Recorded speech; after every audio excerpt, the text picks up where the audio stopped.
So, you've arrived at last.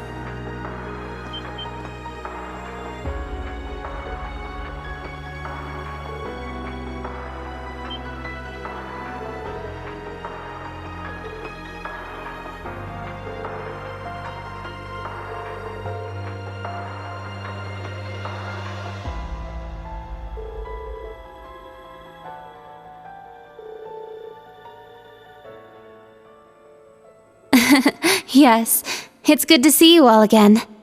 Please, come in. They're waiting for you just over there.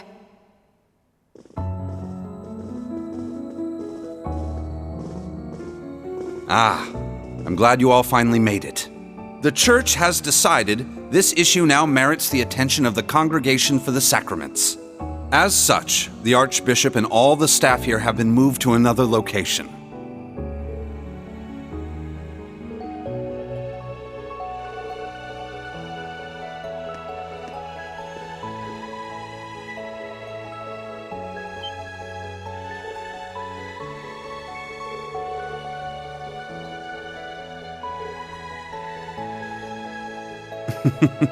Thank you for all your diligence, Rosine. I'd feel much better if you were to stand watch over the front door now, just in case. Yes, understood. Leave it to me.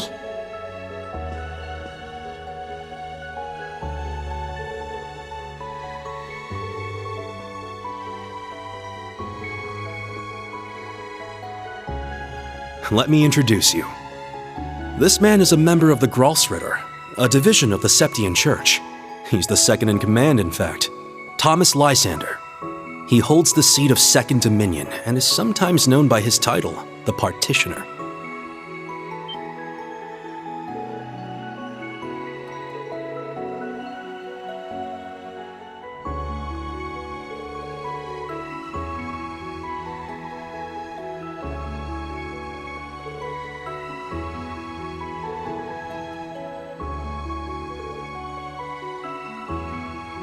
Now allow me to introduce you. This man is one of the Gralsritter's 12 Dominion, the successor to the 8th Dominion, Gaius Warzel.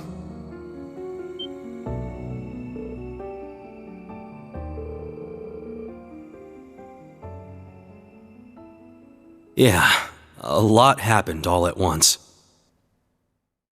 After graduating from Thors, I returned to Nord and began observing the struggle between Erebonia and Calvert. However, I began to feel something dark and sinister carried on the winds of the plateaus. I consulted my father and the chief, and eventually my old teacher, Father Barkhorn, came to visit. You might remember the name. He was the traveling priest we chased after during the Civil War.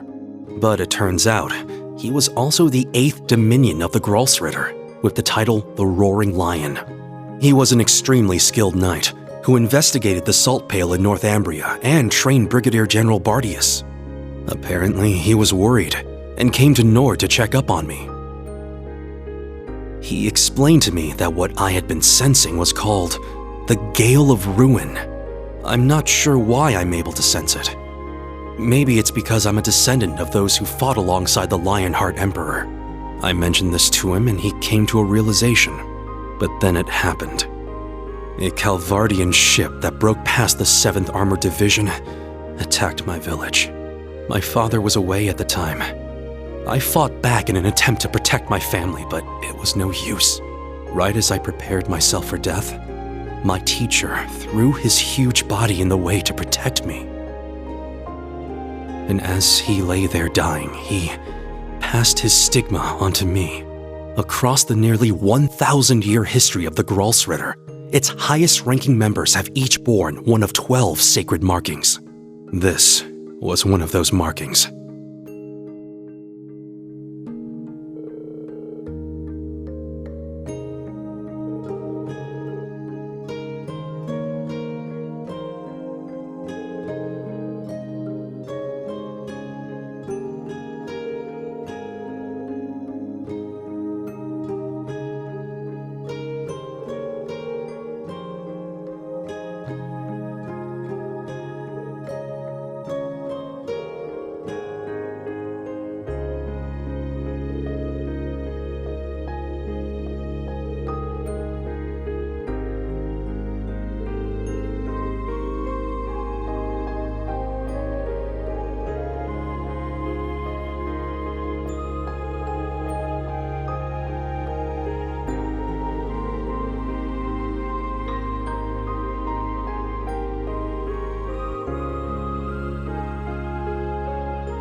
doing? Come out already! You're the one who called us here in the first place, aren't you? I only hid myself so as not to interrupt your discussion.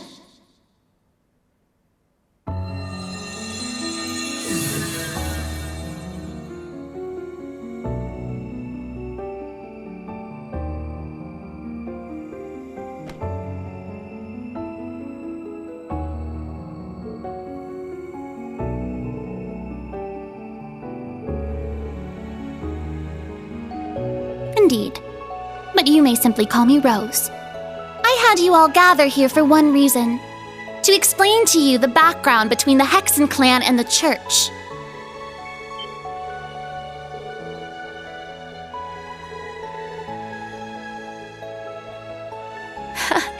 It's not as though we don't believe in Adios.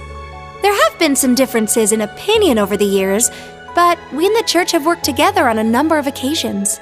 For example, during the War of the Lions, or the vampire incident in the Middle Ages. Not to mention the fight against the Dark Dragon 800 years ago. But all that was just Rose sticking her nose into other people's business.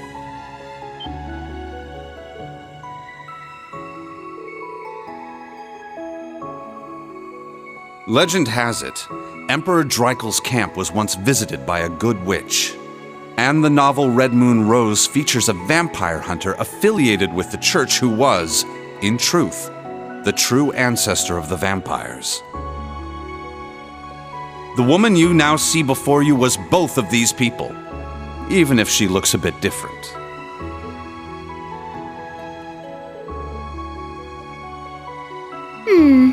800 or so. However, you should know that my situation is somewhat unique. All other witches are normal humans. Except, of course, for the fact that they are all descendants of those who once guarded the Septarian of Fire.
beginning, this land housed two of the Septarian. The Arc Rouge, Septarian of fire and wielder of fierce power.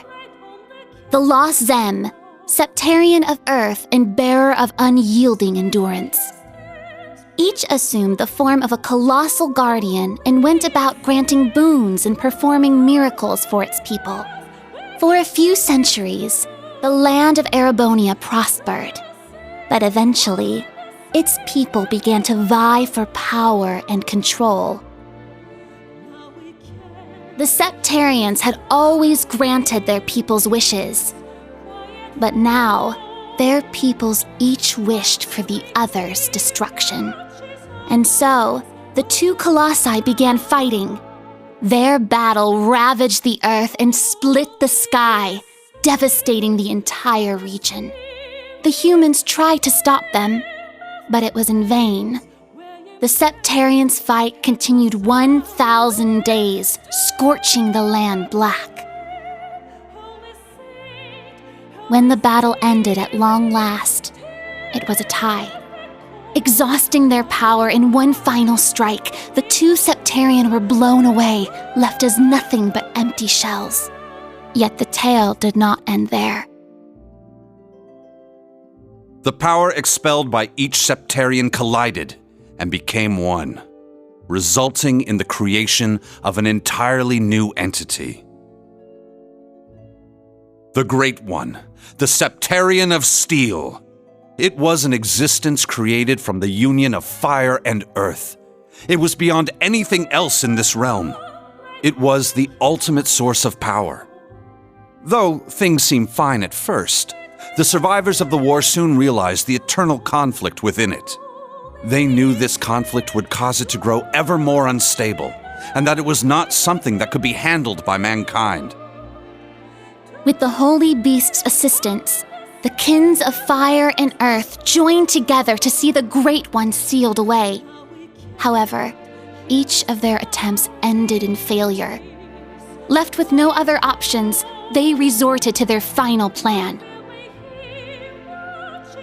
The Great One would remain whole in the higher plane, yet its physical incarnation in this world split into numerous shards.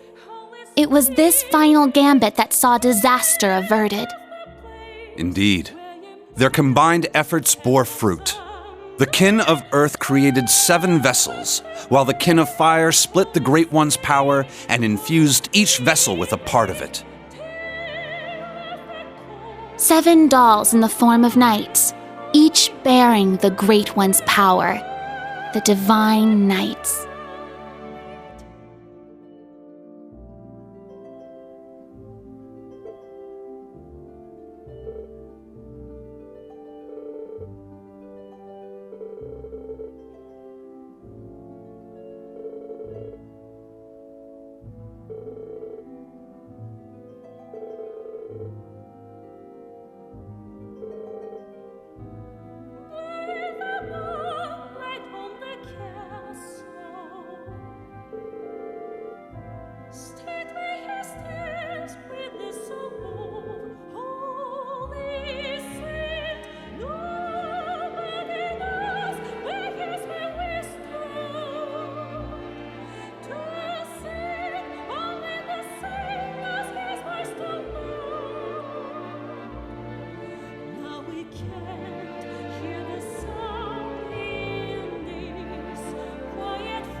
Holy Spirit,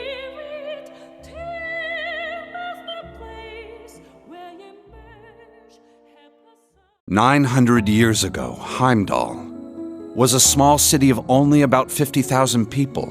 However, it was one of the burgeoning centers of culture for the region. The Septian Church had finished construction on the Heimdall Cathedral, and there were plans to develop the city even further. But it was then the Dark Dragon appeared, blanketing Heimdall in miasma and transforming it into a city of the dead.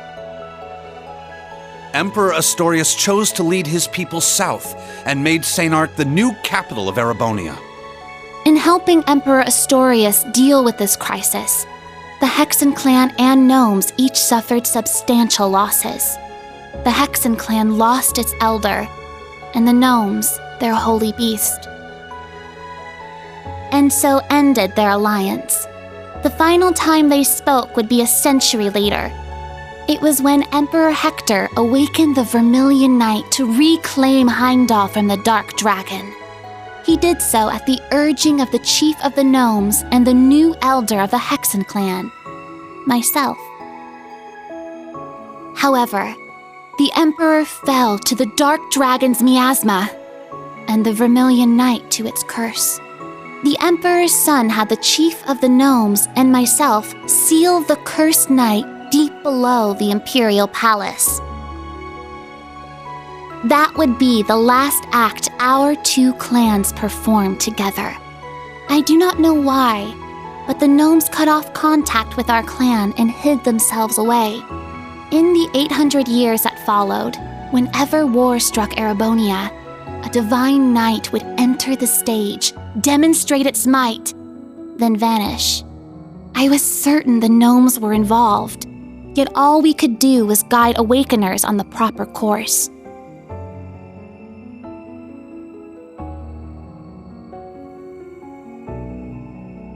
This unending pattern reached its most fevered peak 250 years ago during the War of the Lions. The false Emperor Orthros unearthed the cursed Vermilion Knight, and a mercenary under Prince Lucius' employ awakened the Palatinate Knight. Prince Dreichels found the Ashen Knight, and Leanne the Argent Knight. The four awakened at once, made for a grand war indeed.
When the sacrifice is made and the ancient blood flows, the path to the Grawl of Erebos shall open.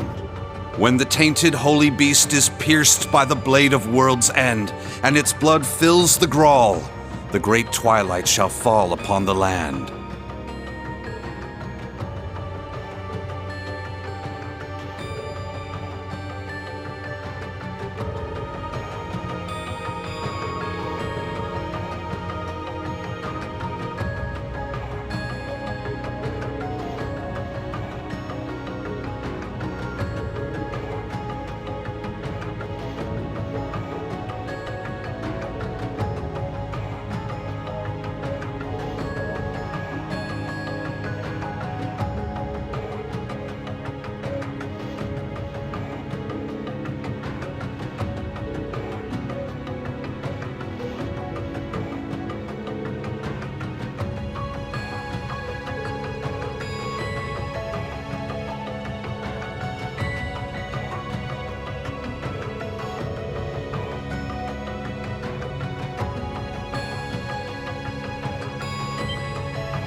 Muse? Is something the matter? Oh? You realize something? Right now, we need any straw we can grasp at.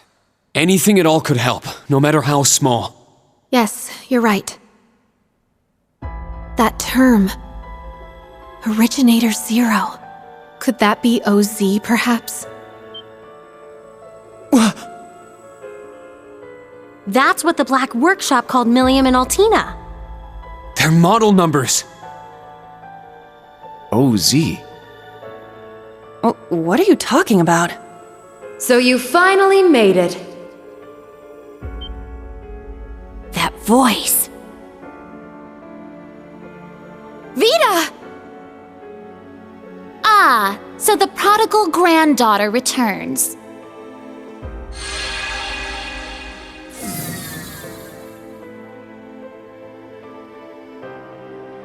Misty, Vita!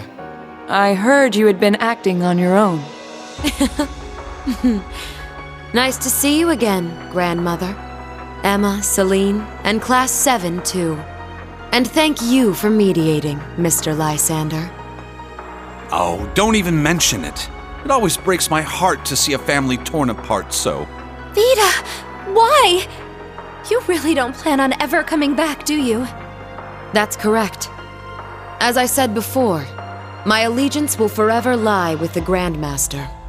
I can't return to you and Grandmother. I can never go back to the way I used to be. Just like the Steel Maiden. Seriously, who even is this Grandmaster person? have no clue. But it is clear she is quite taken with them. So do tell, Vita. If you have not decided to return to us, why show yourself now? Has Ouroboros finally decided upon its course of action? Yes. After our experiments with the 3 ions, the 6 other Anguis came to a unanimous decision. They decided to ignore my warning. They will work with the Chancellor and the gnomes to bring about the Great Twilight, completing the Phantasmal Blaze plan.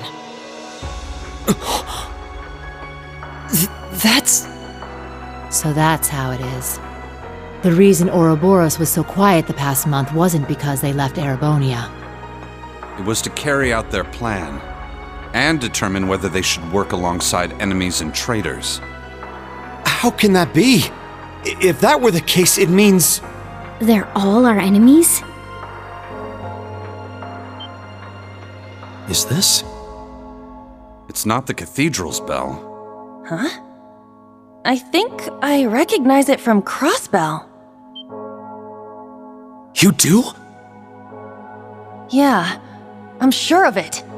I remember hearing it right before the incidents in Crossbell, when we were still independent. Oh! The one from the museum! The bell from Stargazer's tower? But the sound's coming from a different direction than the museum. The Phantasmal Blaze Plan. What a fitting name. I wonder how much of this she foresaw. That is quite enough mumbling to yourself. If you know what is going on, show us! It'll be a bit tough without Grianos. I'll need your help, Grandmother. Emma, Celine, you too. Yes! Ugh, I'm not your slave.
Now then, let us say we celebrate the continuation of the Phantasmal Blaze plan by ringing in the Great Twilight. I, Enforcer number 0, the Fool, shall play the opening note.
Check that out!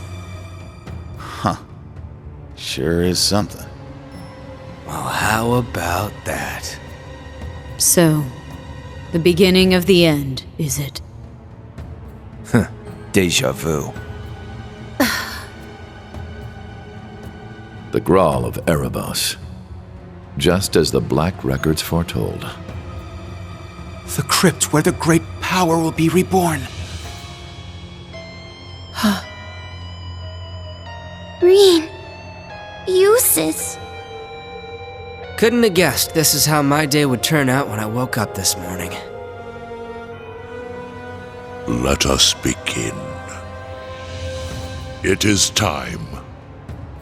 Chief of the Gnomes and head of the workshop, show me the way, Black Alberic.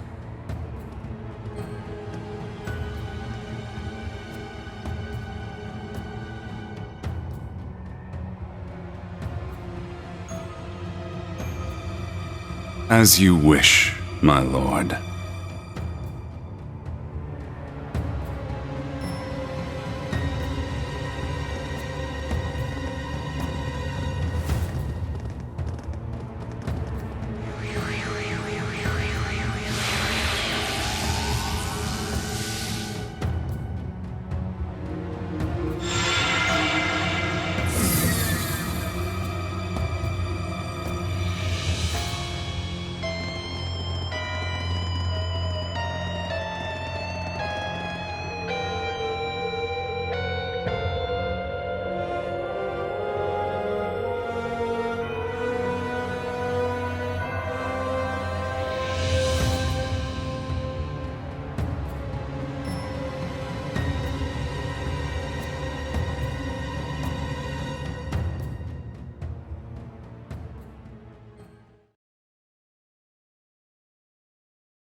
Rufus.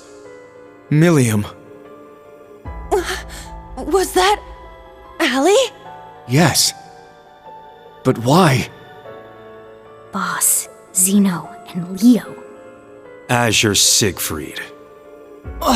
And that guy in the lab coat. Isn't that... The blazing demon and the fool were there as well. So that's the maiden. Why?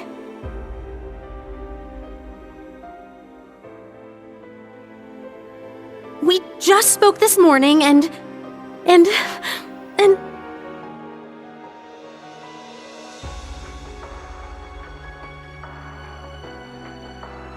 What's going on?! Lisa. That man's name was Lumen or something like that, right? His hair looked different. Franz Lumen, the first disciple of G. Schmidt, and the deceased husband of the Reinford Group's chairman, also known as Franz Reinford. Ah, so he has been lurking in the shadows these past 20 years. Yes.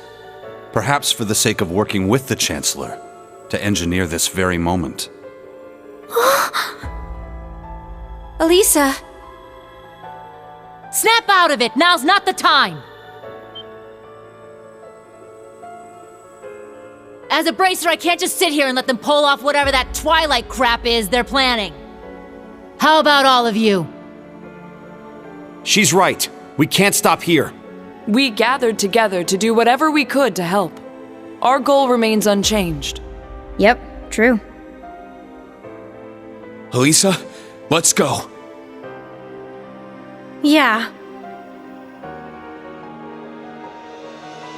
Well, Vita, what will you do now?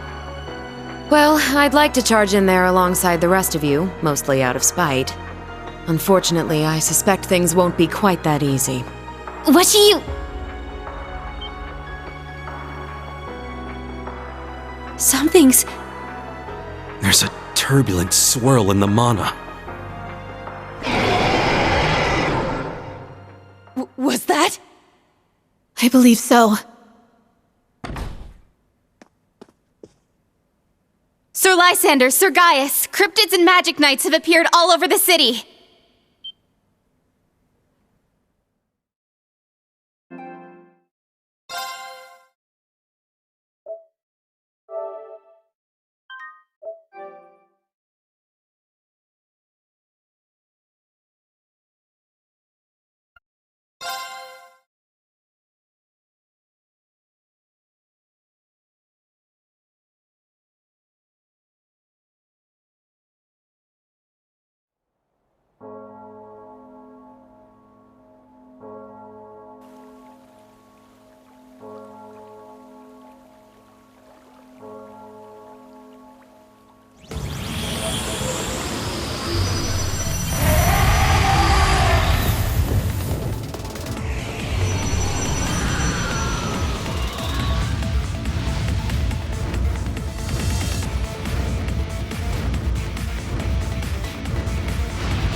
Grandfather!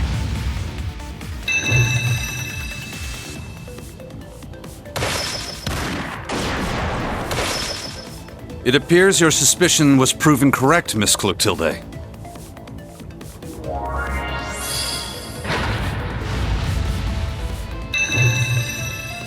That's the Partitioner's power. A useful trick indeed. I shall assist with the rest.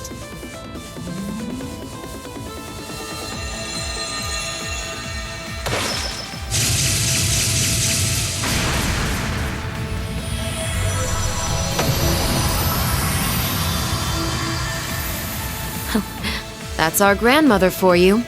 Good job, Rosine.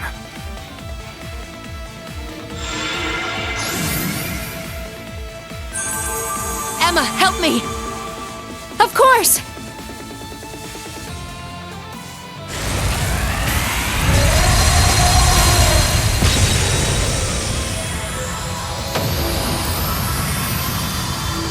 Incredible! This is what the Hexen clan and the Gralsritter are capable of? Reen! Everyone!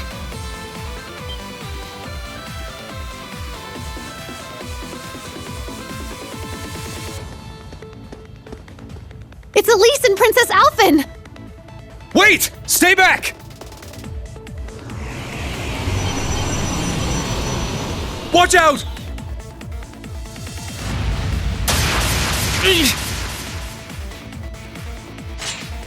Your Highness! Run! I can't leave you here! We won't make it in time. Ill-mannered brutes! How dare you threaten these ladies!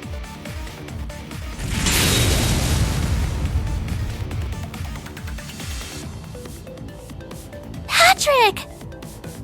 The son of the High Arms family? Thank the goddess!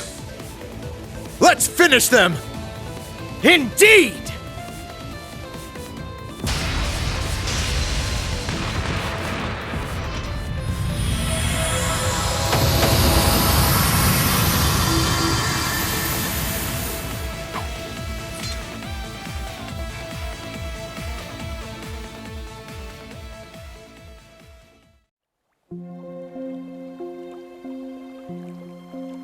Reen! Oh, I'm so glad you're all right! You too, Elise. Thank you, Patrick. You really saved the day there. I simply happen to be in the right place at the right time. But what in Adios' name is going on? Does all this have something to do with that bell we heard? In truth,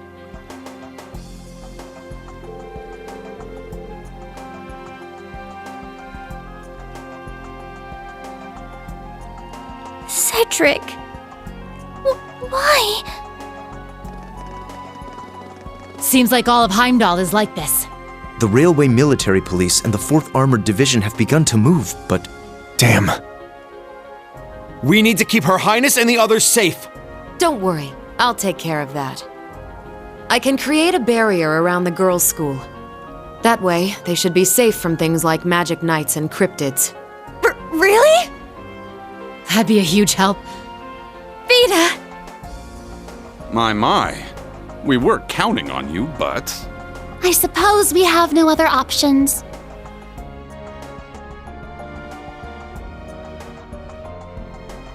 Patrick, please, take care of them. After Vita, you'll be the next most skilled combatant guarding them. I shan't let so much as a hair on their heads come to harm. Please be careful yourselves. I never would have thought something like this would happen. All of you, keep your wits about you. Yes, you as well. I promise I'll come back safely. After all, I still need to find out the truth. And exactly how much you know about Sharon and the Black Workshop. Oh. Elisa. My agreement with Sharon was always meant to end the moment he reappeared.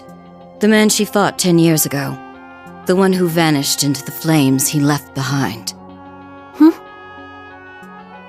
Now that our agreement has come to an end, there's nothing left to tie her down. I'm sure she can return to her former job without a care in her mind. Mother! There are better ways to put it. Schmidt, how much did you know? Nothing more than a suspicion. When I found his notes on the Panzer Soldats, I knew he intended to present them to me as a graduation thesis. Apparently, however, he's become consumed with some ridiculous delusion. So I will see this through to the end. I plan to find out what he intends to do with my third disciple. So you already knew about George? Yes. I approached him knowing he was from the same place as Franz.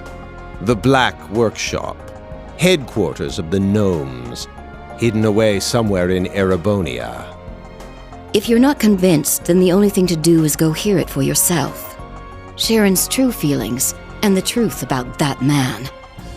Of course that's what I'm going to do. Rain, Muse, Yuna, and Kurt, please be careful. We will. You stay safe too. Elise, Your Highness, may Adios protect you. We'll come back, I promise. So please wait for us.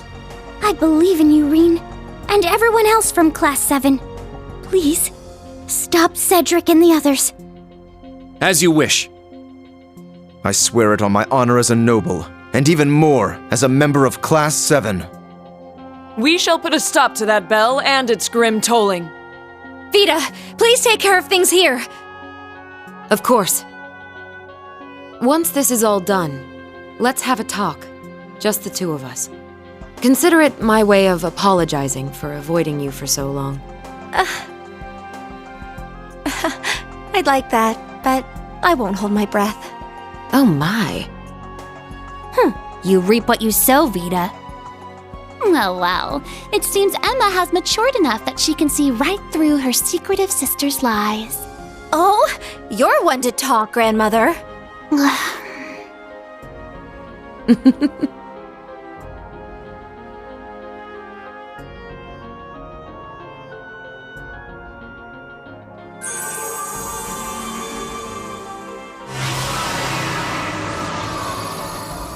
Wow!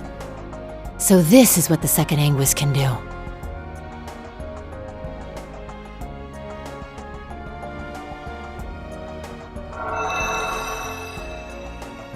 Very well. We are now ready to depart. Indeed. Let's be off. Rosine, please take care of things here. Yes, I'll try to get in contact with Sir Hemisphere somehow.